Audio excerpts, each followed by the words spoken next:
ፕሪቶሪያ ሲባል ግራ እየገባ ይመጣ። በአማርኛ የወለደችው እያለች ያቀፈችው እናት ነኝ አለች እንደሚባለው ማለት ነው።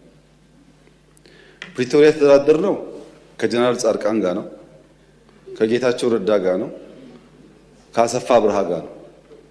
ዋነኛ ተደራዳሪ በትግራይ ወገን ጻድቃን፣ ጌታቸውና አሰፋ፣ ሌሎች ሰዎች ይኖራሉ። ዋናዎቹ ግን እነዚህ ናቸው ፈራሚዎቹ። በእኛም ወገን ይታወቃሉ። እነሱ ስጠይቃቸው ያሉኝ ነገር አለ። በስፍራው ያልነበሩ ሰዎች፣ አንዳንዶች ፕሪቶሪያን የማያውቁ ሰዎች ደግሞ ፕሪቶሪያን እናስከብር ይላሉ። አሁን እና የወለደችው እያለች የታቀፈችው እናት ልሆናለች የሚለው ነገር እሱ ነው። ፕሪቶሪያ ስምምነቱ አንደኛ ቲፒኤልኤፍ ህጋዊ ምርጫ አላደረገም። ህገ መንግስት ጥሶ ነው ያካሄደውና ያን የጨበራ ምርጫ ይሰርዝ። እሺ ይሰርዛለሁ።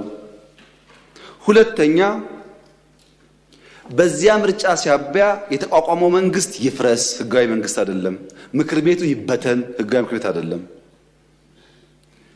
ሶስተኛ ከሁሉ የተውጣጣ መንግስት ይመረጥ፣ ማለት ትራንዚሽናል ገቨርንመንት ይቋቋም። ቀጥሎስ በህዝብ የተመረጠ መንግስትና ህገ መንግስት አከብራለሁኝ። እዚህ ያለው ጠቅላይ ሚኒስትር ነው ተመርጧል። እዛ ያለው ፕሬዝዳንት ግን ይወርዳል ነው ስምምነቱ። የታጠቀስ በዲዲአር ይፈታል ትጥቅም እንጂ መሳሪያ መደበቅ አልተስማማንም። ማሰልጠን ማስመረቅ አልተስማማንም። ስምምነቱ የታጠቀው ያስረክባል እንጂ መሳሪያ ደብቆ ማስቀመጥ ወይም በኮንትሮባንድ ለመግዛት መሞከር የሚል ስምምነት ላይ አልነበረም። የተፈናቀሉስ ይመለሱ ወደ ቀያቸው። ልክ ራያ ላይ እንደመለስ ነው፣ ጸለምት ላይ እንደመለስ ነው፣ ወልቃይትም መመለስ አለበት። ይሄ የመንግስት ጽኑ አቋም ነው። ይመለሱ።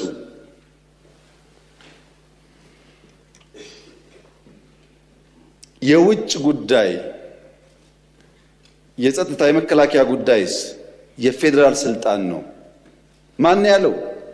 የራሱ የህወሓት ህገ መንግስት። እኔ አልጻፍኩም።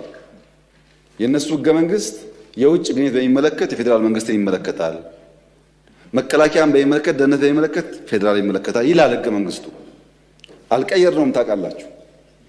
እነሱ ስልጣን ላይ ያሉ የሚሰራ ህገ መንግስት እነሱ ሲወርዱ የማይሰራ መሆን የለበትም። ምን እያደረጉ ነው እነሱ? ከውጭ ጋር ምን እያደረጉ ነው? እሱን ትቼ ማለት ነው። የለም የመሬት ጥያቄ አለ፣ ኮንቴስትድ ኤሪያ አለ። በአማራ ይገባኛል የሚባል ቦታ፣ በትግራይ ይገባኛል የሚባል ቦታ አለ። እሱ እንዴት ይፈታ ለሚለው ራሱ ህገ መንግስቱ ምላሽ አለው። የተከበረው ምክር ቤት በአንክሮ እንዲያስተውል የምፈልገው ኢትዮጵያ ውስጥ በኦሮሚያና በአማራና በሶማሌ በምናምን መካከል ድንበር የለም፣ ወሰን ብቻ ነው ያለው። ወሰን ሲያስቀምጥ ክልል 1 2 3 ሲል ህገ መንግስቱ ቀበሌ ግን አያሰምርም። እችኛዋ ካርታ የኦሮሚያ አይልም ህገ መንግስቱ። ምን ይላል? አከራካሪ ጉዳዮች ካሉ በህዝበ ውሳኔ ምላሽ ያገኛሉ ይላል እንጂ ድንበር አስምሮ ልክ እንደ ኢትዮጵያና ሱዳን፣ ኢትዮጵያና ኬንያ ድንበር ነው አይልም። የሚያጨቃጭቅ ቀበሌ ካለ የሚኖርበት ህዝብ ተወያይቶ በፌዴሬሽን ምክር ቤት ተወስኖ ወደዛም ወደዚህም ሊሄድ ይችላል። ህገ መንግስቱ የሚለው ይሄንን ነው። ይሄን ደግሞ በኢህአደግ ዘመን ብዙ ሰርተውበታል። በተለይ ድሬዳዋ ላይ። ድሬዳዋ የኦሮሚያ ክልል አካል ነበረ በህገ መንግስቱ። ሶማሌዎች እና ኦሮሞዎች ወንድማማች ሆነው ለብዙ ዓመት ኖረዋል። ድሬዳዋ ጋር የይገባኛል ጥያቄና ክርክር ተፈጠረ። ሲፈጠር በኢህአደግ ዘመን በዚህማ አንጨቃጨቅም፣ ድሬዳዋ ከኦሮሚያ ይነጠልና ለፌዴራል መንግስት ይሁን፣ ሶማሌ አንዱን ተርም ከንቲባ ይሁን፣ አንዱን ተርም ኦሮሞ ከንቲባ ይሁን ብለው አስማሙ። ይሄ ግን ህገ መንግስት ላይ የለም። ከዚያ በኋላ ድሬዳዋ ሶማሌና ኦሮሞዎች በሰላም እየኖሩ ነው። በጣም ጥሩ።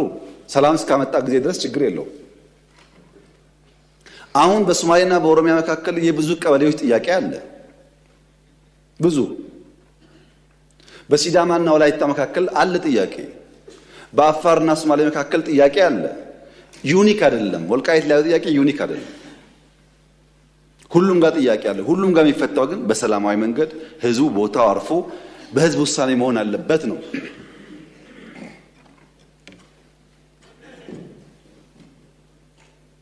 ህዝቡን ሆልድ አድርገው ይዘው አይመለስም ብለው የሚፈጥሩት ቀውስ ህዝቡ ላይ ችግር ከማምጣቱም በላይ ይሄንን ጥያቄ ራሱ በሚያስቡት መንገድም ቢሆን ላለማሳካት እንቅፋት ይሆንባቸዋል። ሰላማዊ መንገድ ብቻ ነው የሚያዋጣው። ለምሳሌ ወልቃይት የዛሬ 25-30 ዓመት ከጎንደር ከነበረበት ወደ ትግራይ ተካሏል። በክልል ቆይቷል እዛ። በኋላ ደግሞ ችግር በውጊያው ሲፈጠር ደግሞ ያ ጉዳይ ወደዚህ ተመልሷል። ህጋዊና የህዝብ ውሳኔ ከሌለበት ነገ አንደኛው ደግሞ ጉልበት ሲያገኝ ይወስዷል ማለት ነው። በየተራ ከምንቀባበለው ህዝቡ ሰፍሮ ወስኖ በህጋዊና ሰላማዊ መንገድ ይቋጭ ነው ያለው። ምን አደረግን ለዚህ? ከውጊያው በኋላ አሁን 4 ዓመት 5 ዓመት ይሆናል ወልቃይት ከትግራይ ከተነጠለ።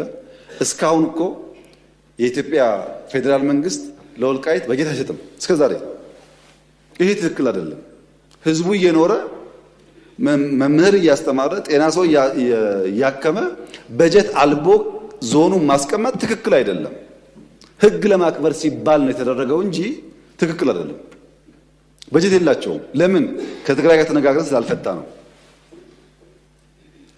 እኛ አሁን ያለን አቋም የወልቃይት ጉዳይም ይሁን በጎንደርም ጥያቄ ያለው ሰው ይሁን በአዲስ አበባም ጥያቄ ያለው ሰው ይሁን ኢትዮጵያዊ እስከሆነ ድረስ ተነጋግረን በሰላማዊ መንገድ በህዝብ ውሳኔ መልስ ሊያገኝ ይችላል። ለዚህ መዋጋት አያስፈልገንም። ግጭት አያስፈልገንም። ህዝብ ማስቸገር አያስፈልገንም። የኛ አቋም እሱ ነው። ይሄን የተግባባ ነው። ፕሪቶሪያ ላይ ሰርቪስሳ ተቋርጦ ነበር። ታስታውሱ ከሆነ ባንክ አልነበረም ትግራይ፣ መብራት የለም፣ ቴሌ የለም፣ በረራ የለም። ይሄን ደግሞ ፌዴራል መንግስት ይመልስ ነበረ። ስልክም መለስን፣ ባንክም መለስን። አክሱም ኤርፖርት እነሱ አፈራርሰው ሄደው ነበር። ጠግነን በረራ ጀመር፣ መቀሌ ጀመር፣ ኢንዱስትሪዎች የሚጎላቸውን አሟልተን ብዙዎቹ ስራ አስጀመር። በጣም በርካታ የወደሙ ሀብቶች መልሰን ስራ እንጀምሩ አደረግን። እዚህ ጋር አንድ የሚጋነን ነገር አለ። የትግራይ ውጊያ በሚመለከት ተጋኖ የሚነሳ ነገር አለ። ባይዞ ትግራይ ላይ ያደረግነው ውጊያ ወለጋ ካደረግነው ውጊያ አንጻር ሲታይ በጣም ትንሽ ነው። እንዳይጋነን ማለት ነው። መጀመሪያ ላይ ሰሜን ሲጠጋ 3 ሳምንት ተዋጋን፣ መቀሌ ያዝን። 8 ወር ቆየን። ትግራይ ለቀን ስንወጣ ከራያ እስከ ከምሴ ሰሜን ሸዋ ድረስ ተዋጋን። የት? አማራ ክልል ውስጥ። ከዛስ ተዋግተን ነው መለስናቸው ወደ ድንበራቸው። ከዛስ ትግራይ ውጊያ አልነበረም። 3ኛ ዙር አጠቁን። 2-3 ሳምንት አዲግራት ደረስን። መቀሌ ልንገባ ስንል ተፈረመ ስምምነቱ፣ ጠቅልለው ወጣል። በድምሩ በትግራይ ምድር ውስጥ የነበረው ውጊያ ቢበዛ የ2 ወር ዕድሜ ነው ያለው። አንዳንዴ በሰላም የቆየንባቸው ጊዜም ተደማምሮ ሁል ጊዜ ውጊያ ውስጥ እንዳለን የሚያስቡ ሰዎች አሉ። እንደዛ አይደለም፣ ጥቂት ነው። አማራ ክልል ገብተው እስከወጡበት ጊዜ ያለውን ቢቆጠር ያን ሊያክል ይችላል።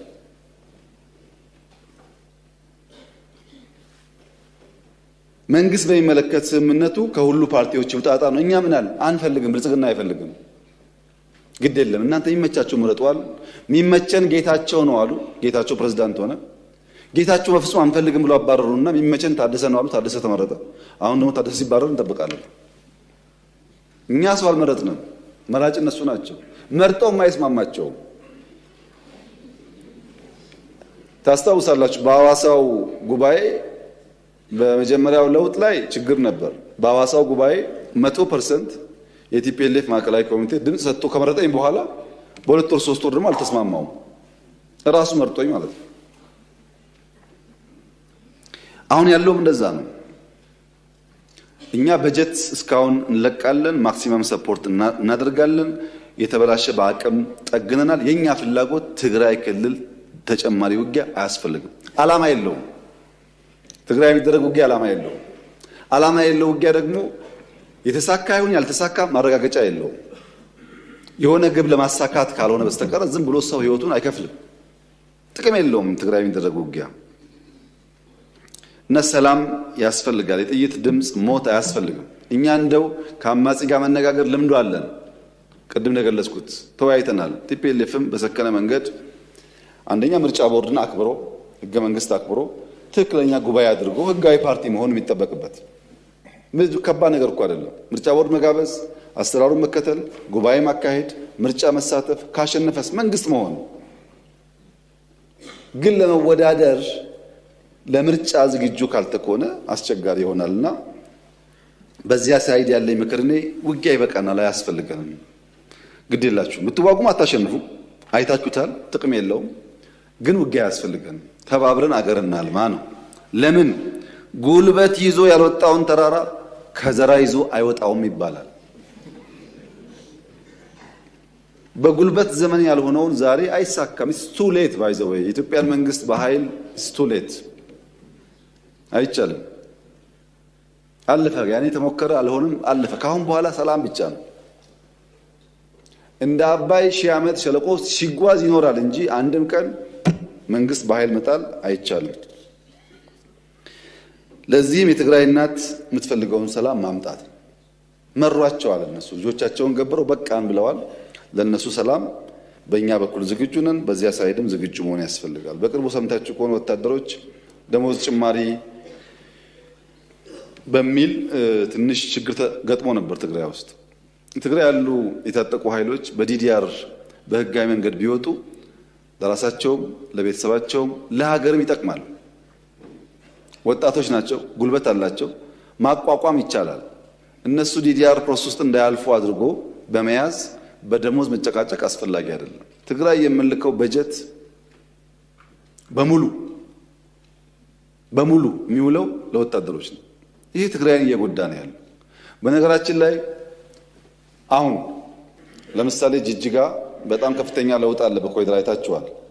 ከሶማሌ ክልል ገቢ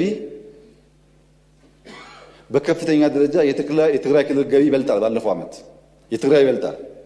ከጅጅጋ ገቢ መቀሌ 6-7 እጥፍ ይበልጣል ገቢው። ገቢ ተሰብስቦ ከሶማሌ ክልል በላይ ከዚህ ተመድቦ እንዴት መቀሌ ውስጥ 1 ኪሎ ሜትር 2 ኪሎ ሜትር ኮሪደር አይሰራም? ይበልጣል ገቢያቸው። በፋክት ያለው እናንተ ማየት ትችላላችሁ።